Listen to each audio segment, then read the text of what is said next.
Rádio Valdominho. Legislativas 2019. Entrevista.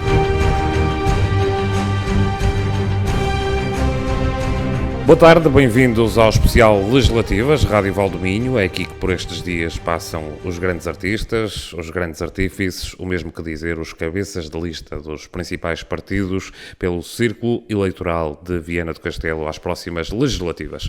No total são 20, escolhemos 5. Os 5 mais votados neste Círculo Eleitoral nas eleições legislativas de 2015.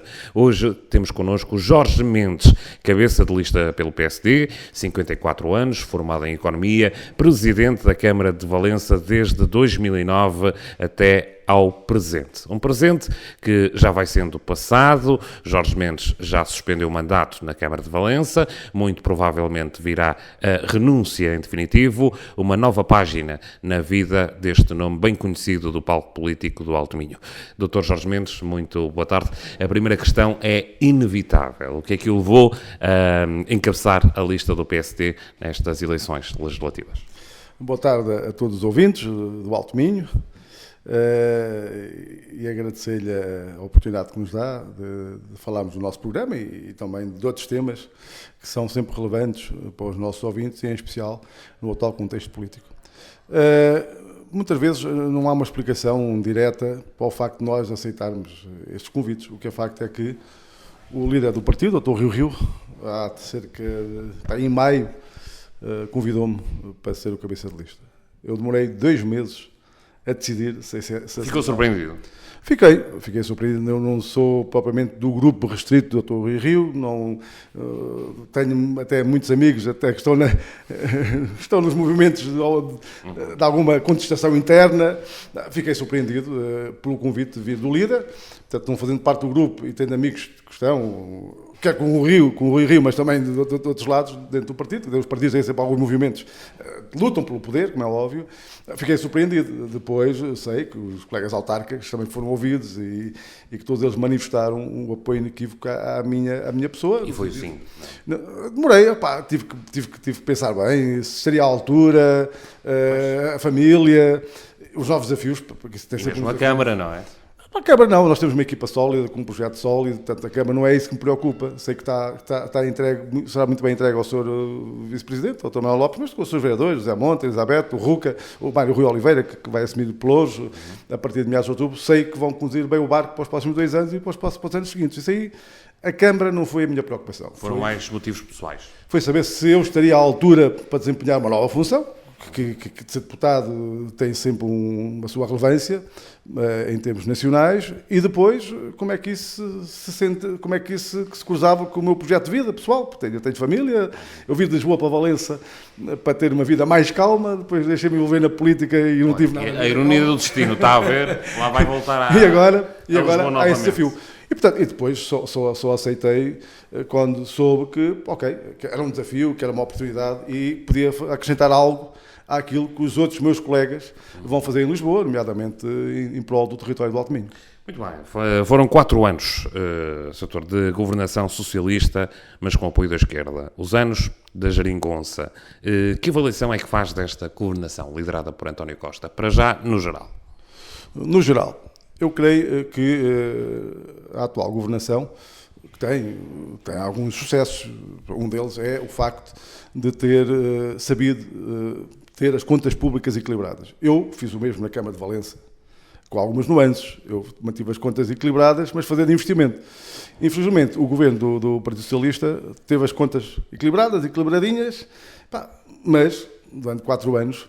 Isso é importante, ter as contas equilibradas para o país, em termos externos, mas, infelizmente, não houve investimentos. A maior parte dos serviços públicos estão todos com muitas dificuldades e, para além disso, para além de não se fazer investimentos, nós temos uma conjuntura que foi altamente favorável e que, de um momento para o outro, se pode extinguir.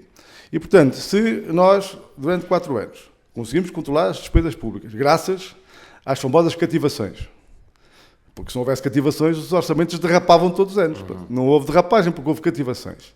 Não se investiu, mas a dívida pública continua a aumentar. No dia em que houver uma conjuntura desfavorável, uma pequena crise, como é que Portugal vai resolver os problemas que necessita, nomeadamente, de reposição dos investimentos naquilo que é público, na saúde, nas estradas, nos portos, na justiça, em todos os setores. Como é que se vai fazer? Portanto, isto em jeito de Marcelo Rebelo de Sousa, estamos a falar numa nota, satisfaz para o governo de António Costa? Olha, não satisfaz menos, e menos porquê? Porque apesar, como disse, da boa gestão das contas públicas, e não nos podemos esquecer que quando o Dr. Passos Coelho estava no governo, todos os opositores falavam que havia mais vida para além do déficit. Este governo não houve mais vida para além do déficit.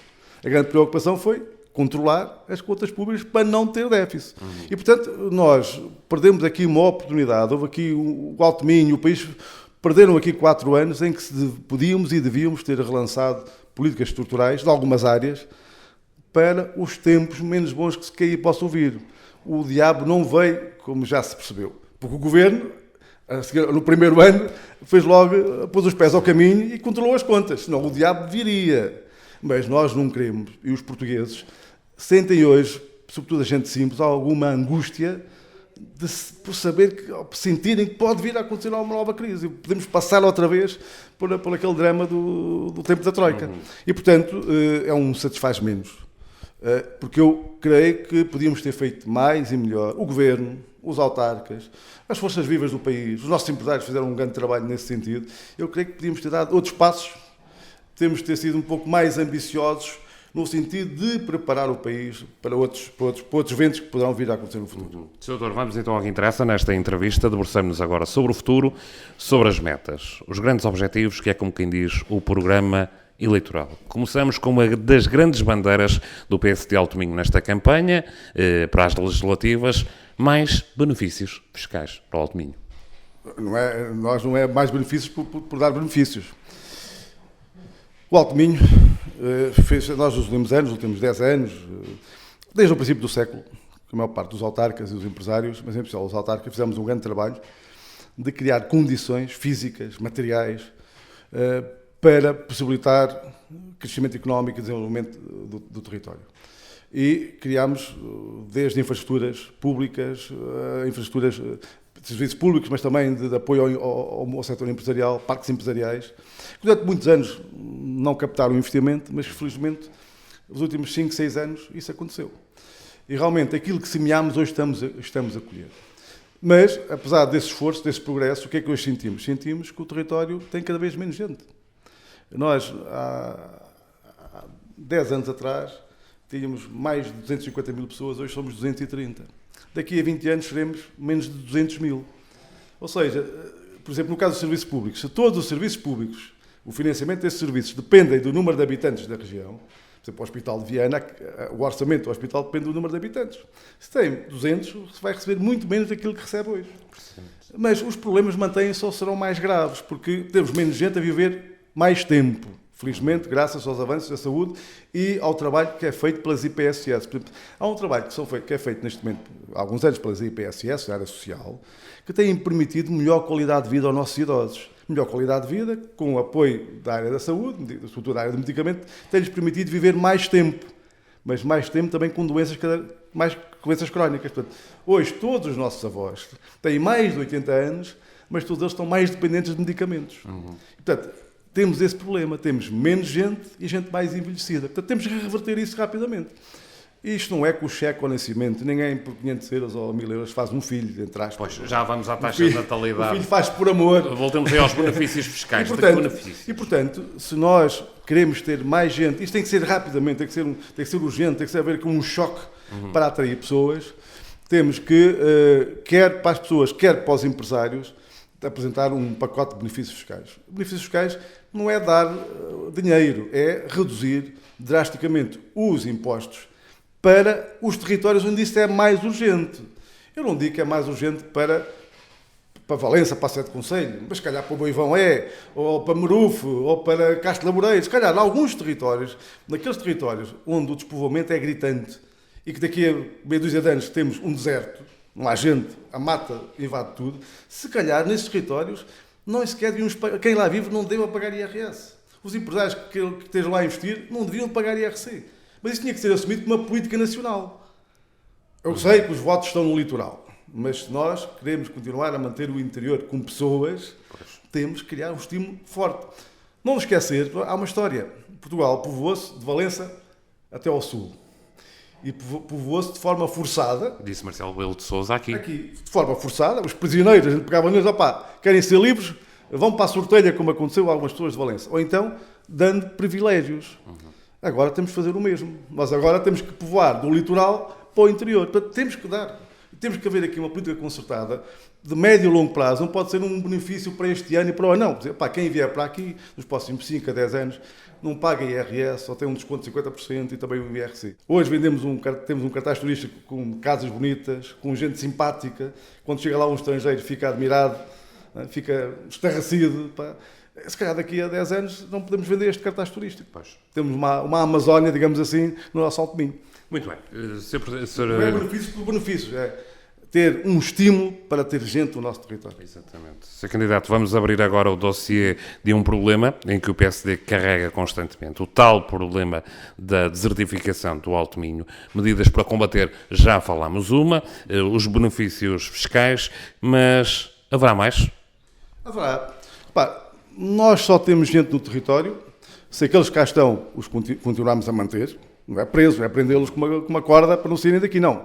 Têm que se sentir bem no território, sobretudo os mais novos. Infelizmente hoje, com os postos de trabalho no setor industrial, na parte dos concelhos do distrito, os jovens já não precisam de sair para fora porque não há nada, pode não haver o emprego dos sonhos deles, mas para começar a vida já têm oportunidades no território. Mas temos que atrair outras pessoas. E as pessoas só vêm para os territórios se os territórios forem atrativos, se forem apelativos. Em quê? Sentirem segurança no território. Ou seja, eu só venho de Lisboa para aqui, ou do Porto, ou de Guimarães, se houver uma creche. Ou seja, se houver um conjunto de serviços públicos, mais serviços públicos e sociais, não é só públicos e sociais. Eu tenho que ter a certeza que tenho uma creche e que se o território está em despovoamento acentuado tem que ser gratuito. Exatamente. Não podemos estar à espera de você paga em função do ordenado ou dos rendimentos. Hoje aquela história do chequezinho à família que tem mais filhos já não funciona? Eu creio que não. Uma parte dos casos em que isso foi testado não conduziu ao sucesso. Vamos ter sempre mais meia dúzia de casais, 20 ou 30 pessoas, mas para o despovoamento que estamos a ter é impossível. Por exemplo, nós temos concelhos no distrito onde estão a falecer 300 pessoas por ano. Pois. Nascem menos de 50. Ou seja, por ano... Não há uma reposição, não é? Por ano estou a perder mais de 200 pessoas. Como é que se repõem 200 pessoas num concelho do interior do Alto Minho? Pois não é. Onde é que vamos buscá-las? Porque o resto da região norte também está a lutar por ter mais gente. Guimarães precisa de gente para trabalhar. Braga precisa de gente para trabalhar. Portanto, são territórios mais apelativos, mais perto dos grandes centros, já tem uma outra dinâmica que nós ainda não conseguimos. E, portanto, nós temos de ser mais ousados aqui. Portanto, temos de ter creches. Temos de ter um serviço de saúde que dê resposta, que as pessoas sintam que se tem um pequeno chelique... Escolas, não é? Também. Chelique, o cardíaco, que tem atendimento de emergência, e depois no hospital de Viana também estejam bem atendidos. E depois na terceira idade. Cada vez vivemos mais tempo e mais dependentes. Portanto, temos de ter a certeza, quando chegamos à nossa terceira idade, ou à quarta idade, porque daqui a pouco temos uma quarta idade, a partir dos 85 será já mais quarta idade, que temos quem nos acolha, porque as famílias têm dificuldade cada vez mais em dar o acompanhamento aos familiares em casa. Portanto, apesar do apoio domiciliário das IPSS, temos de sentir que temos instituições no território que estão disponíveis para nos acolher, por valores que a gente seja confortável para o próprio e para as famílias. E as IPSS têm sido muito esquecidas nestes últimos 4 anos. Não só não houve novos investimentos, portanto, se for a qualquer Santa Casa, qualquer IPSS, todas elas têm uma lista para aí de 30, 40 pessoas. Todas. Portanto, no distrito, nós vamos ter para aí uma lista de espera para aí de 1000 pessoas à espera de uma cama num lar de terceira idade. E o PSD propõe-se aqui em relação às IPSS? Temos que, em primeiro lugar, dar mais a comparticipação que não chega a 400 euros por pessoa mês, é insuficiente. Toda a gente sabe isso. Quando, há uns anos atrás, foi assinado o acordo entre o Estado e as IPSS, a expectativa, eu gostava mais ou menos com o compromisso verbal e mais ou menos escrito, era de que o Estado comparticipava em 50% o custo de cada utente. Neste momento está a 40%. Portanto, é preciso repor este diferencial em primeiro lugar. Porque senão as IPSS correm o risco de fechar. E, portanto, agrava mais o problema. Portanto, mais inseguridade no território. E depois temos que, urgentemente, aumentar a capacidade dessas instituições. Precisamos ter mais camas para mais utentes. Fala-se do programa Pares. Nós tivemos reuniões com o Sr. Ministro Vieira Silva já há 3 anos, os autarcas, os ex-autarcas, chamámos a atenção para essa necessidade, ele concordou. Fala-se que agora vem um Pares, mas um Pares ou dinheiros da União Europeia. Se calhar precisamos do Portugal 2030 de encontrar uma verba, geralmente vai ao 2030, aos 2020, não é? Ou agora para o futuro 2030, para infraestruturas, para estradas, para saneamento, que também é preciso, mas se calhar no Alto Minho precisamos de ir buscar dinheiro para infraestruturas de apoio à terceira idade. E, se nos der essa oportunidade, cá estaremos também para ajudar. Estamos aqui a falar de serviços. E quanto à educação, Sr. Candidato, como é que vê o que foi feito na educação nestes 4 anos? Bom, a educação temos duas áreas. Uma parte mais física, são as instalações, e outra parte são as políticas educativas. Em relação às políticas educativas, o Governo fez algumas alterações, a escola inclusiva, os currículos flexíveis, que já vinham um pouco de trás, já até 2 ou 3 governos atrás, acelerou um pouco mais, mas eu quando vou às escolas, e vou com alguma frequência, e contacto com as nossas funcionárias, os nossos assistentes operacionais, a primeira coisa que me pedem é se o Presidente leve-me para a Câmara. Eu digo, mas as senhoras são funcionários da Câmara. Ah, sim, mas tire-me da escola, que a gente não pode mais.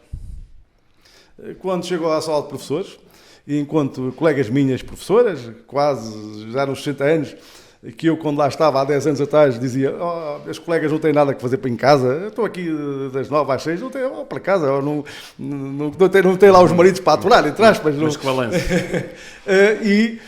E elas eram umas amantes da escola. Agora dizem-me, algumas até não são do PSD, dizem-me, Jorge, quando deixares a cama, não venhas para a escola. É porque, apesar do governo ter tomado algumas medidas, creio que nos esquecemos da gestão escolar. A questão das progressões nas carreiras. Os professores e os funcionários da escola foram muito esquecidos desses 4 anos. Da parte física, como sabe, o Governo advoga-se que fez grandes investimentos, no Alto Minho 30 não sei quantos milhões. Bem, eu tenho ali o quadrinho da execução do PDTC da Cima Alto Minho. Os investimentos das escolas no Alto Minho são da Cima Alto Minho e dos municípios. Portanto, o Ministério da Educação só investiu 7,5% do valor de cada escola. Portanto, no caso da Escola de Valença, dos Arcos, da de Viana, só 7,5% de um determinado valor é que o Estado financiou. O resto foi Câmara Municipal e Norte 2020. Se for ali ao painel que está na Escola Secundária de Valença, dos 2 milhões 300 e qualquer... Não, dos 3 milhões e 200 mil euros, o Estado vai lá colocar 200 mil euros. Portanto, é uma das assinaturas mais pequeninas que existe, não é? O Estado arranjou ali um enredo para fazer parte da assinatura. Mas o Estado devia dar no mínimo os 15%. Aliás, isso era um compromisso que o Estado tinha com as autarquias. Era do Estado, porque as escolas não são das câmaras, as escolas são do Ministério da Educação. As câmaras é que estão a investir. E que ao menos o Estado desse os 15% do valor da obra. E não aconteceu, só está ainda a dar 7,5%. E vamos esperar que no próximo Executivo consiga compensar os outros 7,5% aos municípios. Porque os municípios são fundamentais para mantermos ainda alguma harmonia na escola, tal como a escola pública, tal como a gente entende, um espaço aberto de convívio, de confraternização, onde se possibilite a melhor aprendizagem para os nossos alunos. Sr. Candidato, já vimos aqui a questão da saúde, mas voltamos lá. Há um assunto que está também em voga a fazer notícia no Alto Minho. Há um centro de diálise em Monção, pronto, mas que ainda não abriu. Como é que o PSD vê esta questão? Não é só em Monção. Neste momento temos 2 centros de diálise prontos, há meses, no caso de Monção, há 2 anos. Temos outro na Ariosa. Vamos sentar na Ariosa. O da Ariosa é um espaço físico para acomodar o centro de diálise que está no Hospital de Viana do Castelo. E a administração do Hospital de Viana do Castelo deseja que o espaço onde está a unidade de diálise seja liberto porque precisa, para a consulta externa, por exemplo. E não tem nenhum custo para o Estado, é só passar do hospital para a Ariosa. A entidade é a mesma. Não se percebe. Está tudo pronto, não se percebe. No caso de Monção, a Santa Casa fez um grande investimento de mais de 3 milhões de euros, tem uma unidade de diálise tecnologicamente do mais avançado que há. E não abre. Não abre. Mas não se percebe, é isso? O Governo já disse que sim, que ia abrir, para o mês que vem, espero que não abra só na véspera das eleições para dizer que cumpriram, porque eu creio que as pessoas de Monção não vão aceitar isso. Mas, sobretudo, repare, neste momento, essa unidade vai tratar os doentes do Val do Minho que vão para Ponta Barca e para Ponte Lima, e muito bem, para os Arcos de Valdevez, e muito bem. Repare, portanto, o custo por utente não vai aumentar. Antes, por vai diminuir, vamos ter menos ambulâncias. Sim. Portanto, e não temos as unidades que temos, estão de acordo com as necessidades do distrito. Portanto, com estas em funcionamento. Portanto, não se percebe porque que essa unidade não abriu. Portanto, e alguém abriu expectativas para que a Santa Casa fizesse aquele investimento do passado, não é? Os administradores da Santa Casa, os mesários não são os tipos loucos que vão fazer aquele investimento sem ter uma janela aberta para o fazer. Muito bem. Falemos agora de acessibilidades. Acessibilidades é um tema que também está no dossiê do PSD, nas propostas. Há uma proposta de revisão do modelo das portagens no Alto Minho. Que modelo é este, Sr. Candidato? Como sabe, nós temos duas situações que têm levantado algum debate, têm inclusive manifestações no sentido da revogação de uma delas e da alteração de outra. Desde há 10 anos a esta parte, um grande movimento popular em Viana do Castelo para que o Pórtico do Neiva seja transposto para depois da saída da zona industrial, que vai no sentido de Viana-Porto. O atual governo Partido Socialista comprometeu-se, no ato eleitoral anterior, há 4 anos, a remover o Pórtico do Neiva. Pois. O ideal era que não existisse aquela portagem. Mas o que estão a pedir é que passe o Pórtico 300 ou 400 metros para a frente, para que não prejudicar os trabalhadores de Viana que vão para a zona industrial do Neiva. Exatamente. E as empresas que lá têm os seus caminhões e as suas máquinas. Portanto, não faz sentido. Nós vivemos numa cidade, vais para a tua zona industrial e pagas uma portagem. Não faz sentido. A outra é o caso da A3. Como sabe, a portagem da A3, Valença-Porto, é uma portagem cara. De Valença a Ponte Lima são 2,75 €, se a memória não me falha. E hoje, se também estiver atento, a maior parte dos caminhões que vêm de Espanha, ou de Monção, da zona industrial de Monção, para Valença, e depois vão para Sul, chegam a Valença, Vila Nova de Cerveira, A28, porque não tem portagem. A Nacional 13 e a 101 estão uma lástima, dado o trânsito da circulação de caminhões. Vila Nova de Cerveira, neste momento, é um caos. Então, no verão, com as idas para a praia, são filas intermináveis. Para além do estrago da estrada. Por exemplo, a Nacional 13 fizeram-se aquelas rotundas todas por causa do combate à sinistralidade. Mas para os caminhões aquilo é do piorio. Não funciona, destrói-se com muita facilidade. E, portanto, nós achamos de uma medida sensata. Quando falamos da revisão das portagens, é no seu total, não só da A3, mas também da A28. Mas no caso da A3, que a portagem Valença-Ponte de Lima tenha outro valor mais baixo, sobretudo para o trânsito de caminhões, para desafogar a Nacional 13, para Valença, mas sobretudo para Vila Nova de Cerveira. E, portanto, é necessário, tal como se fez para outras regiões do interior, que haja aqui uma revisão ou por tipo de veículo ou por hora. Por exemplo, a Galiza acabou de implementar um sistema de redução de 50% das tarifas, das portagens, para o tráfego noturno, a partir das 8. É uma possibilidade. Tudo para desenvolver o tecido industrial. O governo tem-se escudado sempre.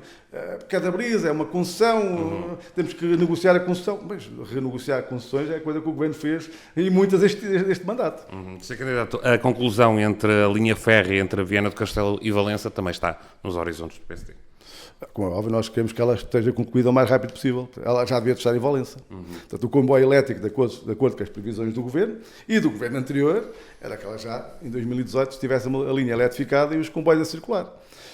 E não, estamos ainda em 2019, ainda só estamos em Viana e sem comboios elétricos. E, portanto, o que a gente espera do Governo é que cumpra a promessa, como é óbvio, embora o investimento esteja a decorrer. Sei que as empresas estão com alguma dificuldade na execução da obra, mas gostaríamos que o processo fosse mais acelerado, porque é vital para a região ter uma linha ferroviária com outra dinâmica, quer para o transporte de mercadorias, quer para o transporte de passageiros. Mas aqui também se perderam os timings. Portanto, esta obra vem do governo anterior. Foi uma luta dos autarcas. Em primeiro lugar, o meu colega de Tui, depois acima Alto Minho, o nosso colega do Eixo Atlântico, Juan Mau. Conseguimos, com o governo anterior, arranjar o dinheiro para a modernização da linha. E este governo, quando chegou, demorou quase 2 anos para relançar o projeto. Portanto, as verbas estavam lá, os projetos estavam feitos e realmente, por menos 2 anos perderam-se. E não esquecer que nós tivemos aqui um momento único nestes últimos anos, aqui na zona de fronteira, com este incremento do investimento estrangeiro, em especial espanhol, criou-se aqui uma aragem, um fogo que não era habitual. Portanto, e foi pena, na parte dos transportes públicos, não se ter acompanhado este progresso. Digamos que o setor privado fez o seu trabalho, a parte do setor público do Estado ficou muito aquém, quer na linha, no transporte ferroviário, portanto a linha devia estar feita, pronto, aí não está, e mesmo na parte rodoviária continuamos a não ter, não só a requalificação das estradas nacionais, estão longe, mas também uma rede de transportes públicos. Pois, e... Passaram essa batata quente, agora à última da hora, para os municípios. Antes de fazermos a ponte para o próximo assunto, vamos ter aqui uma ponte que é proposta, uma ponte ou outra ligação qualquer entre Caminha e Laguardia, uma sugestão de uma deputada da anterior legislatura. O que é que pensa deste assunto, entre Caminha e Laguardia? É necessária uma ligação rodoviária? Este é um assunto delicado. Nós, eu próprio, o PSD, é sensível à boa gestão dos dinheiros públicos. Nós não podemos fazer obras só porque achamos que deve ser feita obra. Não. Em primeiro lugar, temos que ter sempre os pés assentes, que as obras têm que ter sustentabilidade financeira. Depois, em segundo lugar, dizer-lhe que, da experiência que temos desde Melgaço a Vila Nova de Cerveira, quanto mais pontes, mais dinâmica houve. O que era Cerveira sem ter a ponte da amizade? Ou Monção ou Melgaço. Imagina que temos o território só com a ponte de Valença. Pois. Quanto mais pontes criaram entre o norte de Portugal e a Galiza, mais dinâmica houve. Industrial, de comércio, de turismo. Há aqui uma situação que infelizmente foi mal gerida no passado, mas tem que ser resolvida. Há aqui uma injustiça em relação a 2 municípios. Um do lado português, que é Caminha, e 2 do lado espanhol, que é Laguardia e Rosal. Eu creio que todos os municípios, a norte, percebem e sentem que essa injustiça tem que ser resolvida. Da parte dos governos, também, o assunto é falado muitas vezes. Claro que temos que sentar os 2 países à mesma mesa e depois encontrar em Bruxelas o dinheiro para uma ligação terrestre entre Caminha e os municípios do lado espanhol. Mas eu creio que mais ano, menos ano, temos que o fazer. Até porque era muito interessante termos esta circularidade a ser levada até à Foz. Há questões ambientais, é uma obra cara, mas era urgente colocá-la na agenda de trabalhos do governo português e do governo espanhol. E depois darmos tempo ao tempo. E com certeza que entre os governos português e espanhol e a União Europeia encontraríamos os fundos para executar essa obra a médio prazo. Não é uma obra que se possa dizer que vamos executá-la para o ano ou daqui a 2 anos, mas a médio prazo podemos ter essa obra executada a contente da região. Eu creio que estava outra dinâmica à região. O facto de termos uma entrada, uma saída a sul do território, estava outra dinâmica ao mesmo território, todo o Baixo Minho galego e o Alto Minho português. E, portanto, eu espero, e é o trabalho que vou fazer nos próximos anos, eu, os colegas eleitos, quer por PSD, quer por outros partidos, é colocar este assunto na agenda de trabalho do governo português e do governo espanhol, no âmbito da cooperação transfronteiriça também. Lítio, Sr. Candidato. Foi um ano de lítio, este de 2019. Houve a ameaça da sub-região, depois foi retirado, mas a Serra da Arga não está descartada essa hipótese. Que visão tem o PSD?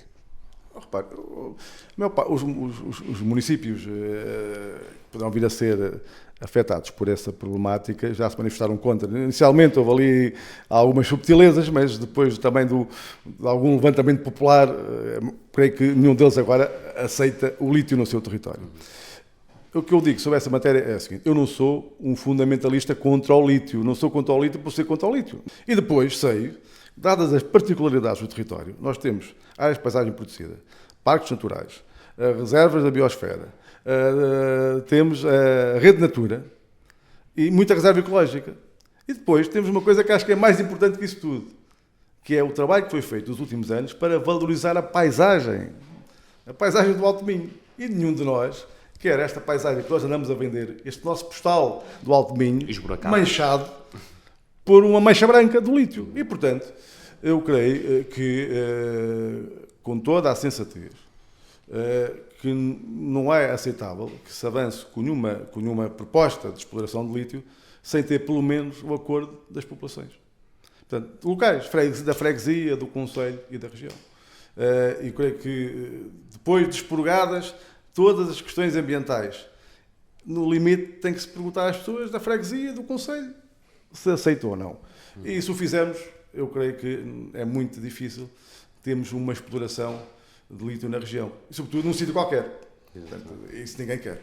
E, portanto, eu tenho não sou favorável à exploração massiva de lítio no território, mas acho que também devemos saber o que se passa com o território, porque além do lítio existem outros minerais que também devemos perceber o que é que... Eu sei, aqui na zona das eólicas, sei que foram encontrados ali os minerais. A proposta é lítio e outros minerais, não é? Portanto, devemos perceber o que é que está em causa, mas, em primeiro lugar, não estragar o nosso magnífico Postal do Alto Minho, que hoje em dia tem a certificação de Carta Europeia de Desenvolvimento Sustentável. Muito bem, antes de irmos para a reta final com outras questões mais triviais, um outro tema mais delicado que marcou estes 4 anos, pelo menos aqui no Alto Minho, a criação da empresa Águas do Alto Minho. No distrito houve municípios favoráveis, outros que não quiseram integrar-se nesta parceria multimunicipal com a empresa Águas de Portugal para a gestão dos sistemas em baixa de água e saneamento, que vai ser detido em 49% pelos municípios e 51% pela empresa estatal. Ora, o seu município, o seu candidato sob a sua presidência, aderiu a esta parceria, mas com os votos contra do PS. Que vantagens vê nesta adesão? Este foi um tema que criou aqui em todos os municípios. Em que quem está no poder, as oposições divergiam, mesmo com diferentes partidos. Mesmo em cores políticas, uns foram, outros não foram. Uns foram. Portanto, cada concelho tem toda a sua vida e tomou a posição, os respectivos partidos tomaram as respectivas posições. Eu aqui queria dirigir umas palavras aos outros 6 colegas que aderiram ao sistema, em especial ao meu amigo Zé Maria Costa, do Viana do Castelo, que comigo, digamos que liderámos, entre aspas, não houve aqui ninguém a liderar, mas os dois fomos amenizando todas as dificuldades que fomos tendo, que foi um processo longo, foram mais quase 5 anos, em que todos nós sentimos que temos que dar um passo, mas quando chegávamos à altura de dar o passo, começávamos, sim, mas talvez, mas não temos a certeza e recuámos. Até que houve uma altura que dissemos, avançamos com quem está e com quem quer, senão nunca damos o passo. Porque o que está em causa neste momento é a capacidade dos municípios individualmente conseguirem manter um sistema de gestão da água pública. A gestão é sempre pública. A empresa que nós criamos é uma empresa pública das câmaras, com as Águas de Portugal, que é uma empresa pública. E a Câmara de Valença, como outras, que estão em pior situação que a nossa, têm mais dificuldades, estão em territórios mais difíceis, temos hoje uma dificuldade muito grande de manter a qualidade da água.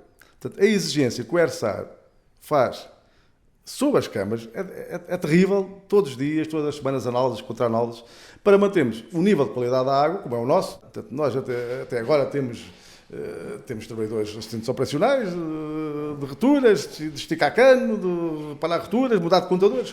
Hoje não, hoje quase temos de ter um laboratório numa câmara para aferir a qualidade da água ao momento.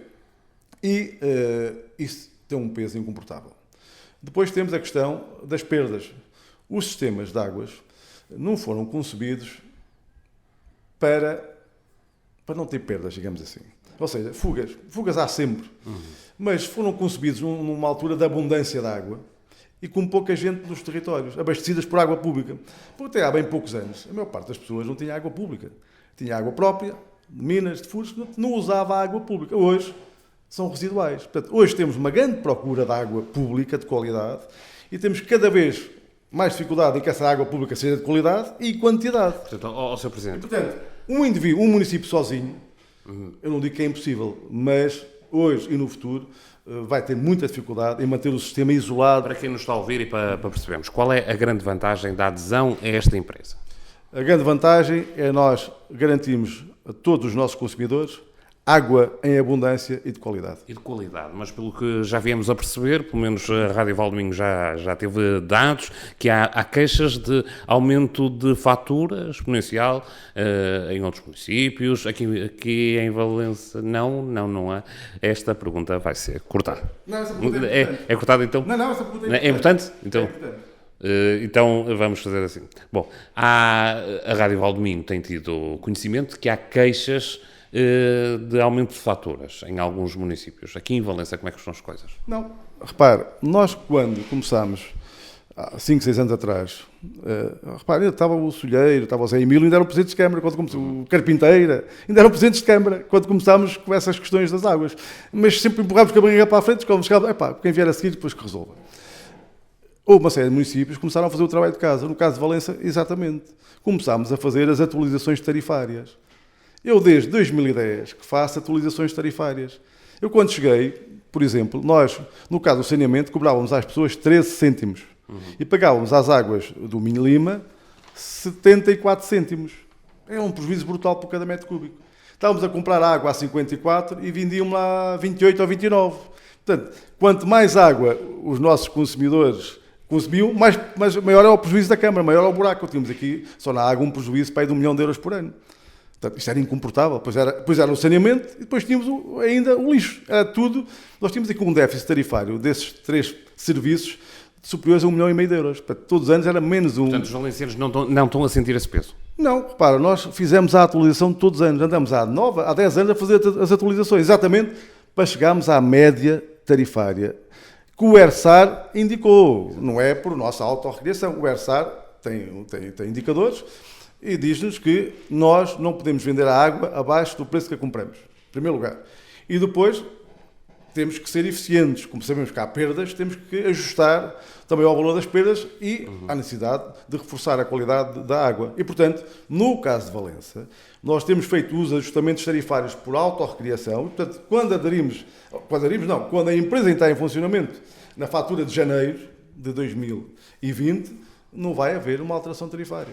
Para perceber? Eu sei que há municípios que não o fizeram. Portanto, agora, por exemplo, no caso de Caminha, dizem, eu não conheço, que realmente o impacto é grande. Mas cada um foi livre para fazer o ajustamento que quisemos. Eu filo mesmo em alturas de eleições. Para explicar às pessoas, e as pessoas perceberam e compreenderam. Mas nós não vamos privatizar a água, isso é importante. Não há, as câmaras são entidades públicas, as águas de Portugal é uma entidade pública. Portanto, é uma parceria pública-pública, não vamos privatizar a água. Sr. Candidato, estamos a chegar ao final, vamos agora olhar para o dia 6. A abstenção é uma preocupação para si? Repare, quem me tem acompanhado na campanha, eu sei que o Miguel tem feito, em alguns momentos, eu não falo dos meus adversários, apresento o meu programa e só peço às pessoas que vão votar. Vão votar, que levem os amigos a votar, os familiares, os vizinhos, vão votar. E a juventude? Anda hoje mais próxima ou mais aliada da política? O que é que sente? E eu estou convencido que quando forem votar, depois escolhem em consciência e escolhem bem. A juventude, infelizmente, tem olhado, muito por influência de alguma comunicação, porque realmente os políticos são sempre um pouco rotulados. Infelizmente também não tem havido boas práticas, mas são poucos. Em Portugal somos 308 presidentes de Câmara, mais de 200 e não sei quantos deputados ao longo de cada legislatura, mais governos regionais. Acha que está feliz? Acha que a juventude está feliz? Eu sei que a Escola de Valença tem as vagas todas preenchidas, mas acha que a juventude hoje está feliz com os políticos que estão à frente do país? Olha, boa pergunta. O que é que sente? Eu sei, na relação que tenho com os meus jovens de Valença, que gostam do seu Presidente de Câmara, acham que a atitude que temos tido... Mas é o Jorge Mendes. E depois? A gestão política tem sido adequada, não resolvemos todos os problemas dos jovens, mas hoje têm mais oportunidades do que aquelas que eu tive e que os pais dele tiveram. Agora, eu tenho sempre incutido, sempre que vou à abertura do ano escolar, que o sucesso deles também depende muito de trabalho e de dedicação, empenho dos alunos é fundamental para o sucesso. O sucesso não cai do céu. E será isso que se passa no hemiciclo do Palácio de São Bento? Eu não conheço. Ainda não conhece. Eu não conheço das visitas, mas há uma coisa que eu lhe garanto, não vou ser melhor nem pior que os meus colegas que têm estado a exercer funções, vou ser diferente. E o meu compromisso é de trabalho, dedicação, mas sobretudo muita proximidade. De ter uma agenda pessoal. Mas a questão é que os jovens conhecem Jorge Mendes, mas se lhes perguntarmos quem é o líder do Bloco de Esquerda ou de um partido mais pequeno, será que sabem? os jovens hoje movem-se muito mais por causas do ambiente, dos animais, que são legítimas, do que por grandes orientações ideológicas, digamos que aquilo que está nas genes dos partidos. E a sua candidatura é de causas? A minha candidatura é de causa, a minha causa é o Alto Minho. Nós precisamos de ter uma voz forte em Lisboa. E não são só os deputados. Nós temos que colocar em Lisboa, no Porto, nos centros de decisão, quadros da região válidos. Nós precisamos ter gente como assessoras, gente como chefes de gabinete, gente como diretores gerais. E não temos. Se você for aos ministérios de Lisboa, quantos diretores gerais é que são do Alto Minho? Pois. Quantos é que são de Castelo Branco? E da Guarda?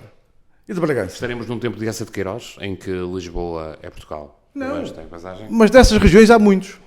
Daquelas regiões mais interior, temos muita gente com muito poder em Lisboa. Do Alto Minho, não temos.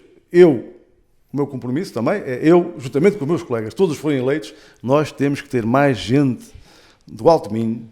Nós temos gente formada nas melhores universidades do país e lá fora, que são excepcionais profissionais de todas as áreas. Nós temos que ter essa gente na administração pública em lugares de decisão, que é importante para os momentos chaves que este território atravessa. Porque há momentos chaves em que há decisões que podem vir para o Alto Minho ou ir para outras regiões.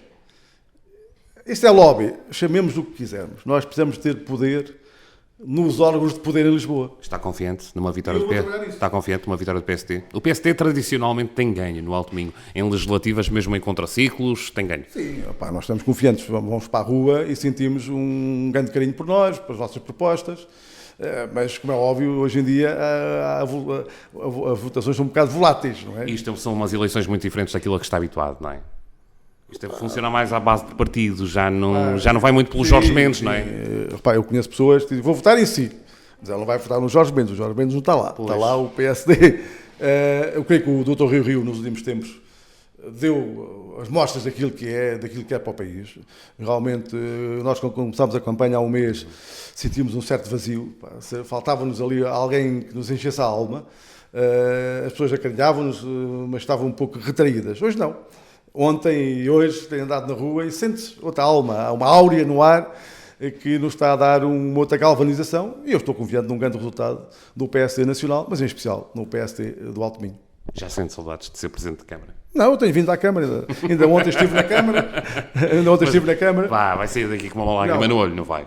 Repara, eu não sei, não passei por essa experiência, mas eu, quando na minha vida profissional mudei de empresa, virei a página e, como é óbvio, não esquecerei os excelentes momentos que tive. Hoje estive de manhã a fazer campanha no nosso mercado municipal, nas nossas lavradeiras, e vi algumas senhoras que têm idade para ser minhas avós. O Sr. Presidente vai-se embora, mas sei que vai para deputado, não vai esquecer de Valença. Claro que não vou esquecer de Valença, como é óbvio, não é? Se eu escolhi Valença para viver, não é para me esquecer de Valença. Mas portanto, Valença do Alto Minho. Vai ter saudades das paredes da Câmara, não vai? Não, das pessoas. Não? Das pessoas. Mas como eu quero ser um deputado de proximidade, vou continuar a estar com as pessoas. Muito bem. Sr. Candidato, uma mensagem para o eleitorado. Uma mensagem para o eleitorado é que vai votar. No dia 6 de outubro, todos os altominhotos têm que ir votar. Lá em casa, a família, os vizinhos, na rua, na freguesia, vão votar. Portugal precisa que as pessoas votem. Nós não podemos deixar na mão de poucos as grandes decisões do país. Portanto, votem, vão às urnas. Como é óbvio, eu gostava que votassem no PSD, mas cheguem à secção de voto e olhem para o boletim de voto, tem lá cerca de 20 partidos, salvo erro, 20 alternativas. São 20. Votem em consciência. E se o fizerem, eu creio que o PSD vai ter um grande resultado eleitoral. Aí está a mensagem de Jorge Mendes, cabeça de lista do PSD por Viana do Castelo, às eleições legislativas do próximo dia 6 de outubro. É um PSD confiante na vitória, pelo menos no Alto Minho. Um PSD que quer um distrito com mais gente, mais serviços, mais igualdade e com mais qualidade de vida. Eu sou Miguel Rocha, volto amanhã com nova entrevista e um novo cabeça de lista.